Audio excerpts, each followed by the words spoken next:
السلام علیکم ورحمۃ اللہ وبرکاتہ۔ ناظرین کرام، ایک ایسا مسئلہ جس کو لے کر لوگ بہت زیادہ کنفیوز رہتے ہیں کہ کیا مرنے کے بعد مردے کی روح واپس آتی ہے؟ کیا جمعرات کو آتی ہے یا کس دن آتی ہے، یا کن لوگوں کی روحیں واپس آتی ہیں اور گھومتی پھرتی ہیں، گھر آتی ہیں، اور کن لوگوں کی روحیں واپس نہیں آتی ہیں؟ ایک اور سوال رہتا ہے ذہن میں کہ جو لوگ پھانسی لگا کے یا جل کے مر جاتے ہیں یا ایکسیڈنٹ میں مر جاتے ہیں یا مرڈر کسی کا کر دیا جائے تو اس کی روح کا کیا ہوتا ہے؟ کیا اس کی روح بھٹکتی ہے یا اس کی روح گھر واپس آتی ہے یا 40 دن آتی ہے؟ اس طرح کے اس قسم کے بہت سارے سوال لوگوں کے ذہن میں چلتے ہیں۔ آج میں آپ کو قرآن حدیث کی روشنی میں انشاءاللہ تعالیٰ اس کے جوابات عرض کرتا ہوں۔ آپ حضرات سے گزارش ہے کہ ویڈیو کو آخر تک دیکھیں تاکہ ہمارے ذہن کے جتنے بھی ڈاؤٹ ہیں وہ سارے ڈاؤٹ ڈیلیٹ ہو سکیں۔ سب سے پہلے آپ یہ سمجھیں کہ جو بھی لوگ انتقال کرتے ہیں ان لوگوں کی دو قسمیں ہیں، ایک اچھے ایک برے، یا وہ اچھے لوگ ہوں گے یا برے لوگ ہوں گے۔ تو جو اچھے لوگ ہوتے ہیں ان کی روح کا کیا ہوتا ہے؟ تو ان کے بارے میں آتا ہے کہ جو مومن روحیں ہوتی ہیں، تو پیارے آقا صلی اللہ علیہ وسلم نے فرمایا دنیا مومن کی قید خانہ ہے اور کافر کے لیے جنت ہے۔ تو دنیا مومن کے لیے قید خانہ ہوتی ہے، تو لہٰذا اس کی روح کو لے جا کے علیین میں رکھا جاتا ہے۔ روحوں کے دو مقام ہیں، ایک اچھوں کی روح جو جاتی ہے وہ علیین میں جاتی ہے، اور جو برے لوگ ہوتے ہیں ان کی جو روح جاتی ہے وہ سجین میں جاتی ہے۔ اب علیین اور سجین کیا ہیں؟ مقام ہیں جس میں روحیں رہتی ہیں، اور روحوں کا تعلق قبر کے ساتھ ضرور رہتا ہے، یعنی کہ جو الگ کنڈیشن کے اعتبار سے بندے کی روح جاتی ہے، چاہے وہ جنت کے پرندوں کو پوٹوں میں رہے نیک بندے کی روح، یا اس کی روح علیین میں رہے، لیکن اس روح کا یا اچھی روح ہو یا بری روح ہو، لیکن اس کا تعلق قبر کے ساتھ، اس کی باڈی کے ساتھ، اس کے جسم کے ساتھ ضرور رہتا ہے۔ تو جو برے بندے ہوتے ہیں ان کی تو بات یوں سمجھ لیں کہ ان کو تو لے جا کر قید خانے میں، جیل میں، سجین میں ان کی روح کو قید کر دیا جاتا ہے۔ ان کے دنیا میں آنے کا کوئی امکان نہیں ہے، وہ آ ہی نہیں سکتے۔ کیوں؟ کیونکہ بھائی سجین کے معنی ہی قید ہے، تو اللہ تعالیٰ نے ان کی روح کو تو قید کروا دیا۔ اب انہیں اتنی آزادی اور اتھارٹی نہیں ہے کہ وہ اپنے قید خانے سے نکل کے آ سکیں۔ اب رہا ان روحوں کا مسئلہ جو آزاد روحیں ہیں، یعنی کہ جو نیک بندوں کی جو روحیں ہیں۔ تو دیکھیے، میں نے جو پہلے حدیث آپ کو بیان کی کہ پیارے آقا صلی اللہ علیہ وسلم نے فرمایا دنیا مومن کی قید خانہ ہے، کافر کے لیے جنت ہے۔ تو وہ جو مومن بندہ ہوتا ہے اس کے لیے دنیا جو تھی وہ قید خانہ تھی۔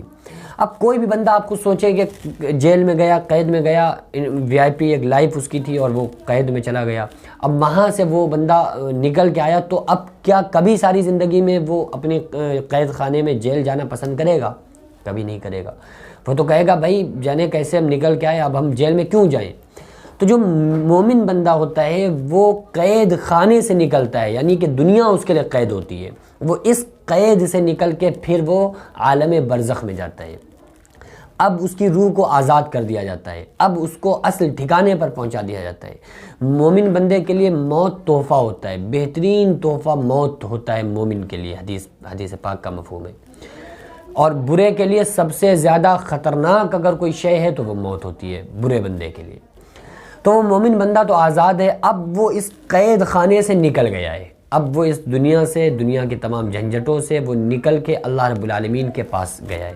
حضرت سعد رضی اللہ تعالیٰ عنہ ایک صحابی ہیں، جیسے ہی آپ کی وفات ہوئی، آپ کا وصال ہوا، تو اللہ کے نبی صلی اللہ علیہ وسلم نے فرمایا کہ آج سعد کی وصال پر اللہ کا عرش خوشی میں جھوم اٹھائے، یعنی کہ یہاں سے تو بندہ جا رہا ہے نا، دنیا سے جا رہا ہے تو غم یہاں ہوئے، لیکن جو نیک بندہ اللہ کے پاس جا رہا ہے تو وہاں خوشی ہو رہی ہے کیونکہ وہاں جا رہے ہیں۔ تو حضرت سعد رضی اللہ تعالیٰ عنہ کے وصال پر اللہ کا عرش جھومنے لگا، تو وہاں پر خوشی ہے، تو اس کے لیے وہاں پر تو بہت ہی اچھی زندگی اور وی آئی پی لائف ہوتی ہے نیک بندے کے لیے، عالم برزخ ہو، چاہے وہ قیامت کا دن ہو یا وہ جنت کی زندگی ہو، اس کے لیے عیش عیش، آرام ہی آرام ہوتی ہے، چاہے وہ قبر میں رہے۔ تو اب آپ یہ دیکھیں کہ وہاں جا رہے ہیں تو وہاں سے وہ اس قید خانے سے نکل کے وی آئی پی زندگی میں اپنی اصلی ٹھکانے میں وہ پہنچ گیا، تو وہ کیوں چاہے گا کہ ہم اس زندگی سے نکل کے اس دنیا میں آئیں؟ حالانکہ نیک روح کو، جو نیک بندے ہوتے ہیں بہت ہی نیک ہوتے ہیں، تو ان کی روح کو اختیار ہوتا ہے، اگر وہ چاہیں تو آ سکتے ہیں، یعنی اتھارٹی ہے ان کو کہ تمہارے اوپر کوئی قید نہیں، کیونکہ تمہارے لیے تو دنیا قید خانہ تھی، اب یہ تمہارے لیے یہاں کوئی تمہارے لیے قید نہیں، اب تم جو چاہو کرو۔ تو یہ ہے کہ اگر وہ آنا چاہیں تو آ سکتے ہیں، لیکن وہ آنا جلدی پسند نہیں کرتے ہیں۔ وہ کیوں آئیں گے قید خانے کے اندر جس سے وہ نکل کے اپنی ساری زندگی سے اب آزاد ہوئے ہیں اور اب وی آئی پی لائف میں پہنچے ہیں، تو کیوں کر اس دنیا میں آئیں گے؟ بہرحال برے بندوں کا تو کسی حال میں یہ سوچنا بھی ایک دم، پہلی بات تو یہ ہے کہ مردے کو اس کو یہی نہیں پتہ ہوتا ہے کہ آج جمعرات ہے یا آج کون سا دن ہے یا آج ہمیں جانا چاہیے، اسے یہ معلوم ہی نہیں ہوتا ہے۔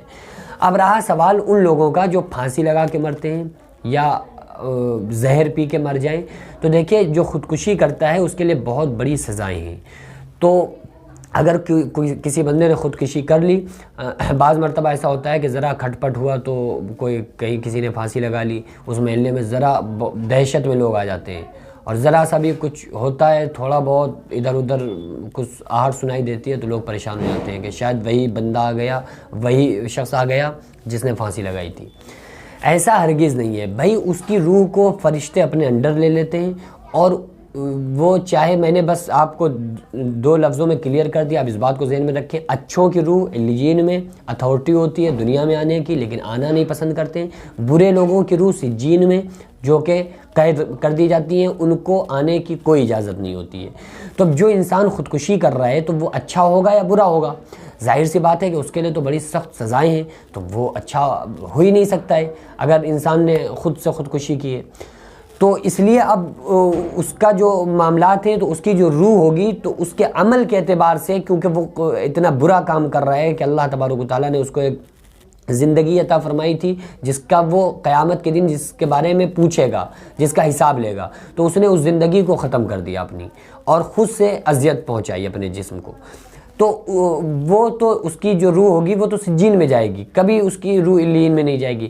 بہرحال کبھی اللہ کی مرضی، اللہ تعالیٰ ارحم الراحمین ہے، وہ چاہے تو معاف کر سکتا ہے، اس کو کوئی بولنے والا نہیں، اللہ چاہے تو معاف کر سکتا ہے۔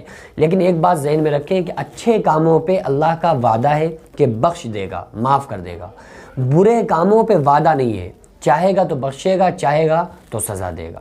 تو بہرحال ہم لوگوں کو چاہیے کہ ہم صحیح مسائل کی طرف آئیں، ہم لوگوں کو چاہیے کہ ہم دین کی صحیح بات کو سمجھیں، ہم ادھر ادھر کی باتوں کو، ریت رواج جو چل رہے ہیں ان سے ہمیں بچنا چاہیے، پرہیز کرنا چاہیے، ہمیں اللہ اور اس کے رسول صلی اللہ علیہ وسلم کو فالو کرنا چاہیے۔